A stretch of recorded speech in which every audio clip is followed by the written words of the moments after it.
राधे राधे दोस्तों and welcome back to my channel Purnima Keshav blog. पौष माह के कृष्ण पक्ष की एकादशी तिथि को सफला एकादशी कहते हैं।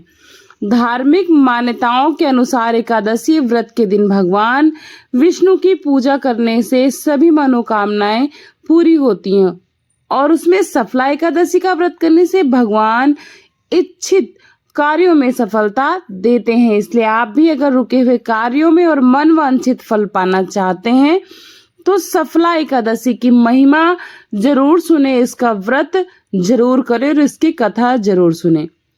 एकादशी का जो व्रत होता है विष्णु जी को ही समर्पित होता है।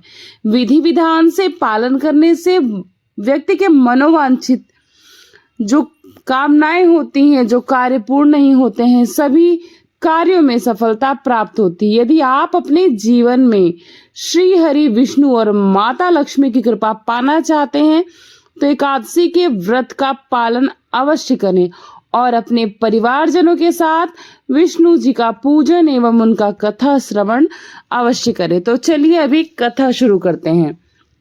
व्रत की कथा के अनुसार चंपावती नगरी में एक महिष्मान नाम का राजा राज्य करता था। उसके 4 पुत्र थे। उन सब में लुम्पक नाम वाला राजा बड़ा पुत्र था। वो बहुत ही महापापी था। वह पापी सदा परस्त्री और वेश्यागमन तथा दूसरे बुरे कामों में अपने पिता का धन नष्ट किया करता था। सदैव ही देवता, ब्राह्मण, वैष्णवों की निंदा किया करता था। जब राजा को अपने बड़े पुत्र के ऐसे कुकर्मों का पता चला तो उन्होंने अपने राज्य से उसे निकाल दिया। तब वह विचारने लगा कि कहाँ जाऊं, अब मैं क्या करूं। अंत में उसने चोरी करने का निश्चय किया। दिन में वह वन में रहता और रात्रि को अपने पिता की नगरी में ही चोरी करता तथा प्रजा को तंग करने, उन्हें मारने का कुकर्म भी करता था। कुछ समय पश्चात सारी नगरी भयभीत हो गई। वन में रहकर पशु आदि को भी मारकर वो खाने लगा। नागरिक और राज्य के कर्मचारी उसे पकड़ सकते थे, लेकिन तो राजा का पुत्र था इसलिए राजा के भय से उसको छोड़ देते थे। वन के एक अति प्राचीन विशाल का जो वृक्ष था, लोग उसकी भगवान के समान पूजा किया करते। तो वो उसी वृक्ष के नीचे महापापी लुम्पक भी रहता था। इस वन के लोग देवताओं की क्रीड़ास्थली जिस वन को मानते थे वह उसी वन में उद्दंडता करता था। कुछ समय पश्चात पौष कृष्ण की 10वीं के दिन वह वस्त्रहीन होने के कारण शीत के चलते सारी रात सो न सका और उसके हाथ पैर पूरी तरह से अकड़ गए। सुबह होते होते वह मूर्छित हो गया। दूसरे दिन एकादशी को मध्याह्न के समय सूर्य की गर्मी पाकर उसकी मूर्छा दूर हुई। गिरता पड़ता वह भोजन की तलाश में फिर से निकल पड़ा। पशुओं को मारने में वो समर्थ नहीं था क्योंकि वो बहुत ही कमजोर हो चुका था, अथवा वो कुछ खाने को उसके पास था नहीं। अतः वो पेड़ों के नीचे जो गिरे हुए फल थे उसको उठाकर वापस उसी पीपल वृक्ष के नीचे आ गया।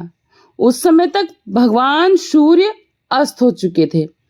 वृक्ष के नीचे जो फल थे रखकर कहने लगा, हे भगवान, अब ये आपके ही अर्पण फल हैं, आप ही तृप्त हो जाइए। उस रात्रि को दुख के कारण रात्रि को मुझे नींद भी नहीं आई।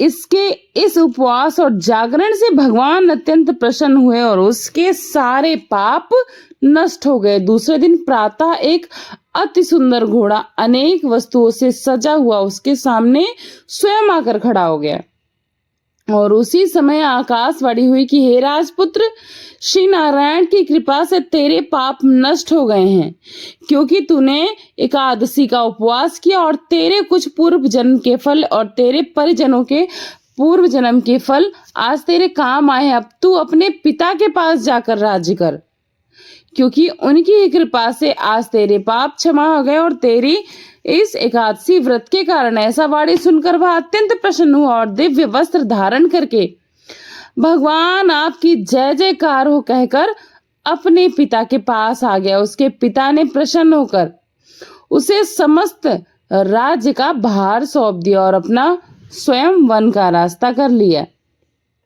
अब लुम्पक शास्त्रानुसार राज्य करने लगा, क्योंकि उसको अपने कर्मों का बड़ा पश्चाताप था। उसके स्त्री पुत्र आदि सारा कुटुंब भगवान नारायण का परम भक्त हो गया। वृद्ध होने पर भी वह अपने पुत्रों को सारा राज्यभार सौंप कर वन में तपस्या करने के लिए स्वयं चला गया। अंत समय में वो बैकुंठ को प्राप्त हुआ। अतः जो मनुष्य इस परम पवित्र सफला एकादशी का व्रत करते हैं, उन्हें अंत में मुक्ति तो मिलती है और जीवन रहते उनके सारे काम सफल हो जाते हैं। जो नहीं करते हैं वो पूंछ और सींगों से रहित पशु के समान है। इस सफला एकादशी के महात्म्य को पढ़ने अथवा श्रवण करने से मनुष्य को अश्वमेध यज्ञ का फल प्राप्त होता है।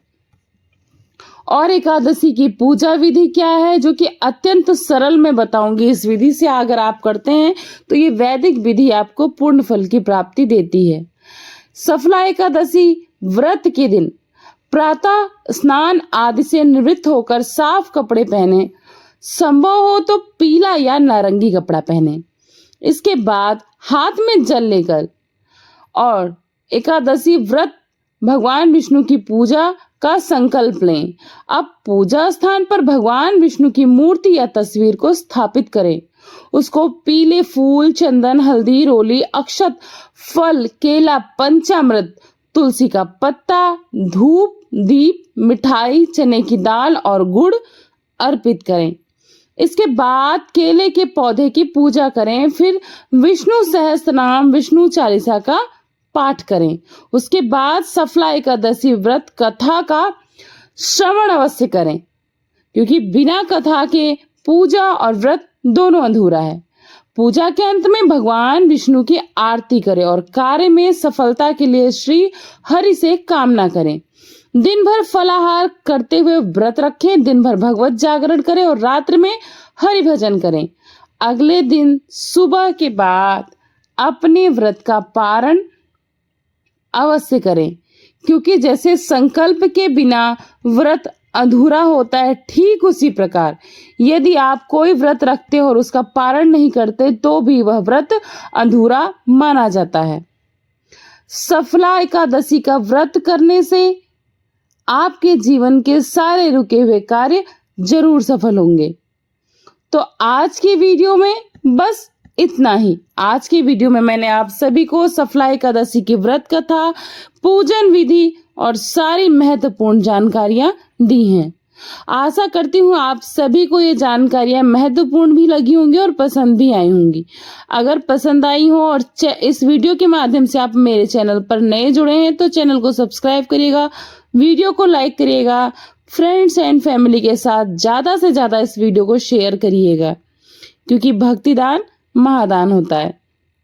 मिलती हूँ नई जानकारी के साथ नए वीडियो में। तब तक अपना खूब सारा ख्याल रखिएगा। Thanks for watching Purnima Keshav blog. नमस्ते, प्रणाम, बाय बाय, राधे राधे।